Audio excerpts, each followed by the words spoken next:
दोस्तों स्वागत है आपका राणा नायडू सीरीज के सीजन 2 में। सीजन 1 पूरा का पूरा हमने 2 साल पहले अपने इस चैनल पर एक्सप्लेन किया था, तो अगर आपने सीजन 1 नहीं देखा तो पहले वो वीडियो देख लीजिए, और अगर सीजन 1 देख चुके हैं तो सीजन 2 की शुरुआत हुई राणा नायडू के बाप नागा नायडू से, जो रिंग में जाकर एक फाइट होस्ट कर रहा था। इस फाइट में एक तरफ है तगड़ा सा बॉडी बिल्डर और फाइटर डायनामाइट डिसूजा, और दूसरी तरफ है नागा का खुद का बेटा राणा। उन दोनों के बीच फाइट शुरू होती है। डिसूजा राणा पर हावी पड़ रहा था, पर तभी सीन शिफ्ट होता है 10 घंटे पीछे। राणा अपनी बीवी नैना के साथ फ्लाइट में ट्रेवल कर रहा था। नैना और वो बात कर रहे हैं कि राणा ने अपने पिछले बॉस ओबी के साथ काम करना बंद कर दिया है। उसकी बीवी खुश थी कि अब वो बस एक आम पति और पिता बनकर रहेगा, पर फ्लाइट के लैंड होते ही राणा का फोन जोर जोर से बजने लगा। उसे उसके बेटे की वीडियो मिलती है कि वो किडनैप हो चुका है, जिसके बाद कहानी गई 6 महीने पीछे, जहां पुलिस ने रेड डालकर एक आदमी रोफ को अरेस्ट कर लिया था, और ये चीज किसी और ने नहीं, ओबी के कहने पर राणा ने ही कराई थी। तो कहानी आती है वापस आज पर। राणा की साथी लारा राणा के बेटे अन्नी की स्मार्ट वॉच को ट्रैक कर रही थी। उसकी लास्ट लोकेशन गोवा है, तो राणा एक आदमी विराज से उसका प्राइवेट जेट मांगता है। राणा ने विराज को थैंक यू कहा, जिस पर विराज ने कहा कि कोई बात नहीं, तुम वापिस आ जाओ, उसके बाद तुम मेरे लिए ही काम करोगे, आकर बात करते हैं। तो राणा अपना सामान ले गोवा के लिए निकल गया, जहां उसे अन्नी की घड़ी गिरी हुई मिली। जिसके बाद राणा इस आदमी से पूछता है कि क्या कोई ऐसा है जिसे कुछ पता हो। तो सीन शिफ्ट होता है गोवा में ही नागा पर। वो फाइट होस्ट करने की तैयारी कर रहा था, और यहीं कुछ लोग नागा को धमकी दे रहे हैं कि हमारे पैसे जल्दी से वापस कर। तो नागा कह रहा है कि मैं अपने इन पैसों से बेट लगाकर तुम्हारे 3 करोड़ पूरे कर दूंगा। उसने यहाँ इस आदमी चीकू को अपना प्लान समझाया कि इस फाइट में मेरा फाइटर डायनामाइट डिसूजा से हारेगा, मतलब ये बेट मैं ही जीतूंगा। राणा ने चीकू को अपनी बातों में फंसाया, पर तभी उसके सामने आया कि उसका फाइटर तो अपनी गर्लफ्रेंड के साथ भाग चुका है, और यहीं तभी एंट्री हो गई राणा की। राणा नागा को अन्नी की किडनैपिंग के बारे बताता है। राणा को लगा नागा को कुछ नहीं पता होगा, तो नागा ने इस चीज के बारे चीकू से पूछा। उसे इसके बारे पता था, पर वो नागा को ऐसे नहीं बता रहा। वो कहता है कि मैं फाइट के बाद तुम्हें बताऊंगा, जिस पर नागा ने कहा कि ये फाइट मेरा बेटा राणा नायडू लड़ेगा। राणा और उस फाइटर के बीच फाइट शुरू हुई। राणा ने भी उसे मारना शुरू किया, जिस पर नागा कहता है कि लोग तुझ पर अच्छा पैसा लगा रहे हैं, पर याद रखना कि तुझे हारना है। तो राणा इस फाइटर से हारने लगा। वो नागा को कहता है कि जल्दी पता कर। नागा ने उस आदमी चीकू से पता कर लिया कि किडनैपिंग के पीछे सैफ नाम का आदमी है, जो पता लगते ही राणा ने फाइटर को मारना छोड़ दिया।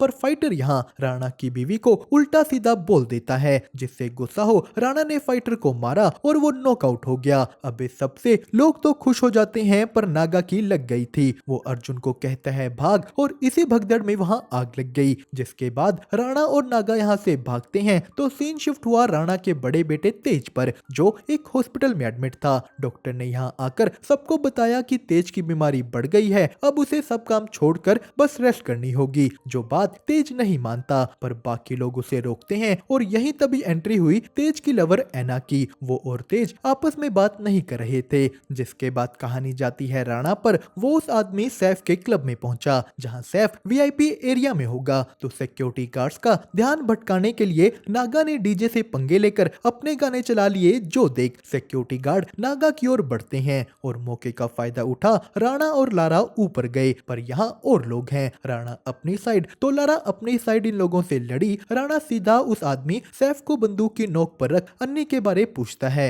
सैफ ने अन्नी को यहाँ बुलाया, तो अन्नी के आते ही पीछे से उसके आदमी ने राणा पर हमला कर दिया। सैफ कहता है कि तेरे बेटे को तो हमने तुझे पकड़ने के लिए ही उठाया था, अब मैं तुझे मारकर रोव भाई को सरप्राइज दूंगा। सैफ अन्नी को पकड़कर यहाँ से बाहर ले गया। वो क्लब में गोलियां चलाकर सब लोगों को भगा देता है, और इसी भगदड़ में यहाँ भी आग लग गई। सैफ राणा को कहता है गन फेंक। उसने राणा पर गोली चलाई, पर बंदूक खाली थी। जो देख राणा ने सैफ पर हमला कर दिया। राणा खुद आग के अंदर चला गया था, जहां से वो सैफ को नीचे फेंक देता है। राणा सही सलामत बाहर आ गया। वो नागा को थैंक यू कहता है। नागा ने कहा हम फैमिली हैं, चलो मुंबई चलकर खुशी से रहें। पर तभी रास्ते में ही चीकू और उसके आदमी नागा के पीछे आ जाते हैं। उन लोगों ने किसी तरह इनसे भी अपना पीछा छुड़वाया, तो एयरपोर्ट पर राणा नागा को एंटर नहीं करने देता। वो कहता है कि तू मेरे परिवार से दूर रह। राणा अपने बाप को पीछे छोड़कर मुंबई चला गया। जहाँ कहानी जाती है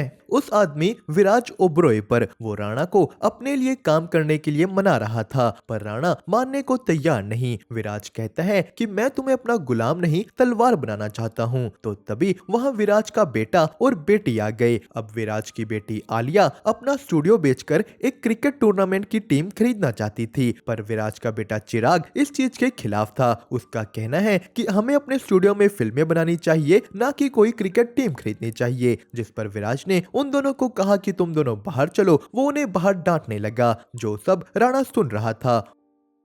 वो वापस अपने घर जाता है, जहां राणा की बीवी उसे कहती है कि मुझे हमेशा से इस चीज का डर था। राणा कहता है आगे से ऐसा कुछ नहीं होगा, मैं सब कुछ छोड़ दूंगा। राणा कहता है कि मुझे बस एक लास्ट काम करने दो, जिसके बाद हमें ना पैसों की कमी होगी ना कुछ। राणा का विराज के परिवार की उस क्रिकेट टीम डील में इंटरेस्ट था कि मैं उसे बहुत पैसा बना सकता हूँ, पर नैना राणा की बातें नहीं समझ रही। वो तो यहाँ तक राणा के साथ रहना भी नहीं चाहती। तो सीन शिफ्ट होता है जेल में, जहाँ रऊफ भाई को पता लगा कि उसका कजन सैफ मर चुका है। रऊफ ने पूछा ये किसने किया? पुलिस ऑफिसर कहता है राणा ने। जिस पर रऊफ पुलिस वाले का फोन ले राणा को फोन करता है कि मुझसे मिलने आ। जिसके बाद राणा रऊफ से मिलने जेल पहुंचा, जहां रऊफ कहता है कि माना सैफ ने तेरे बेटे को किडनैप किया, पर उसने उसे कोई हार्म तो नहीं किया ना, पर तूने उसकी जान ली। जिसके बाद सीन शिफ्ट होता है ओबी महाजन पर। मीडिया में उसकी खराब मानसिक हालत की बातें चल रही थी, जिस वजह से ओबी आने वाले इलेक्शन में बहुत पीछे है, तो उसे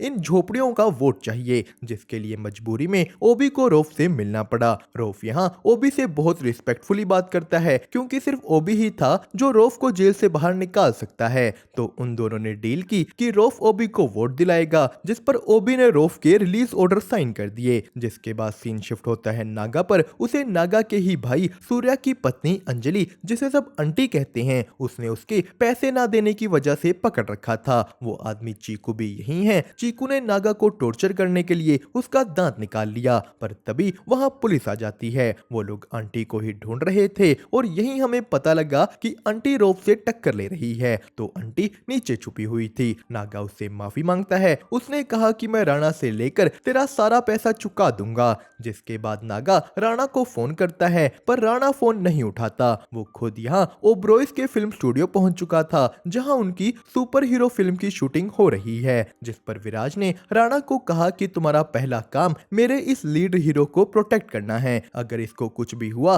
तो मेरी फिल्म खराब हो जाएगी। जो सुन राणा विराज की बेटी आलिया के पास जाता है। उसने उसे यहाँ एक आइडिया दिया कि मैं तुम्हारी वो क्रिकेट टीम खरीदने में मदद कर सकता हूँ। यहाँ राणा ने आलिया को बताया कि तुम्हारा बाप, भाई और पति तीनों इस फिल्म का पार्ट 2 भी बनाएंगे, जिसके फंड्स के लिए वो तुम्हारे एक बंगलों को बेचने वाले हैं। जो सुन आलिया शौक हो गई। राणा कहता है कि तुम्हारे घर का कोई भी मर्द तुम्हारे साथ नहीं है, पर मैं तुम्हें ये क्रिकेट टीम दिला सकता हूँ, जिसके बदले में राणा को अपना कट चाहिए था। आलिया कहती है ठीक है, पर ध्यान रखना कि तुम आग से खेल रहे हो, कहीं खुद ना जल जाओ। तो राणा ने अपना प्लान एक्टिवेट किया। जिसके बाद सीन शिफ्ट होता है तेज पर। उसने ऐना को बताया कि तेरे जाने के बाद मेरी बीमारी बहुत बढ़ गई है। तो तेज को पता लगता है कि ऐना ने अपने पति को छोड़ दिया है, और अब वो पैसे इकट्ठे करके पोर्चुगल जाने वाली थी। जिस पर तेज बोला कि मैं भी तेरे साथ चल सकता हूँ क्या? ऐना ने कहा हाँ।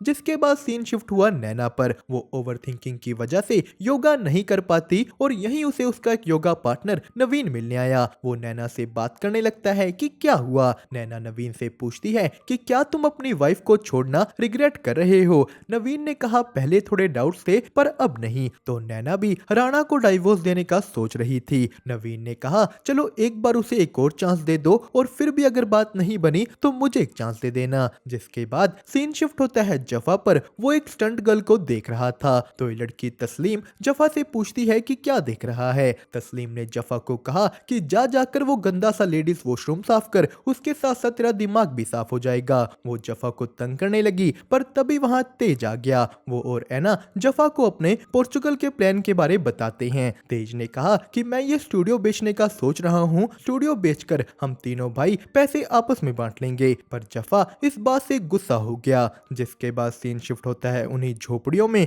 वो सब लोग रोफ की गाड़ी देख खुश हो गए थे, तो रोफ भी इन लोगों को जानता है, जो देख ओबी सोचने लगा कि अब तो इन सब की वोट पक्का उसे ही मिलेगी। पर यहीं रोफ का असली चेहरा सामने आ जाता है कि उसने बस जेल से निकलने के लिए ओबी का इस्तेमाल किया है। रोफ ने कहा कि अब इस एरिया से मैं खुद इलेक्शन लड़ूंगा, जो देख ओबी की ऐसी तैसी फिर गई। ओबी जो पहले ही इलेक्शन में पीछे था, अब रोफ के आ जाने से वो और पीछे हो जाएगा। जिसके बाद इधर तेज के सामने आता है कि ये स्टूडियो उसके नाम नहीं राणा के नाम पर है, और तभी वहां एंट्री हो गई नागा की, जिसे देख ऐना यहाँ से चली गई तो जफा नागा को देख चौंक गया। वो उसे गले लग जाता है। नागा ने कहा राणा को भी बुला लो, वो और मैं तो अब पार्टनर हैं। तो राणा के आने पर तेज ने उसे स्टूडियो बेचने और पोर्चुगल के बारे बताया, जो बात राणा को पसंद नहीं आती, और नागा को देखते ही उसका गुस्सा और बढ़ गया। तो नागा राणा को कहता है कि मुझे बस उन ओबरॉय स्टूडियो वालों से मिलवा दे, उसके बाद मैं किसी को भी तंग नहीं करूंगा।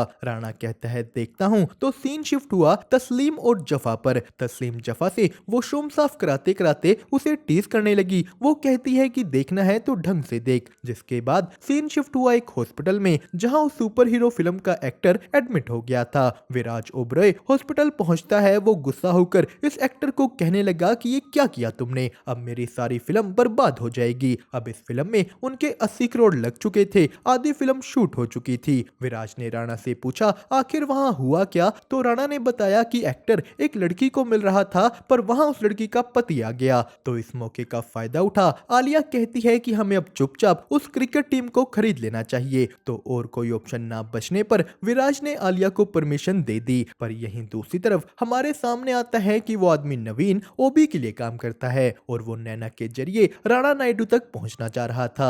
जिसके बाद राणा की गाड़ी भी किसी ने पंचर कर दी, जो देख राणा जल्दी से अपना बैट निकालता है, पर उसे पहले ही आकर रोफ ने पकड़ लिया। रोफ राणा को उसी बैट से मारने लगा। वो उसे क्रिकेटिंग शॉट समझाते हुए एक स्ट्रेट ड्राइव राणा के सर पर मारता है। जिसके साथ साथ हमारी कहानी का फर्स्ट पार्ट हुआ यहीं पर खत्म। आगे की कहानी आपको देखने को मिलेगी नेक्स्ट पार्ट में, जो देखने के लिए वीडियो को लाइक और चैनल को सब्सक्राइब करना मत भूलिएगा।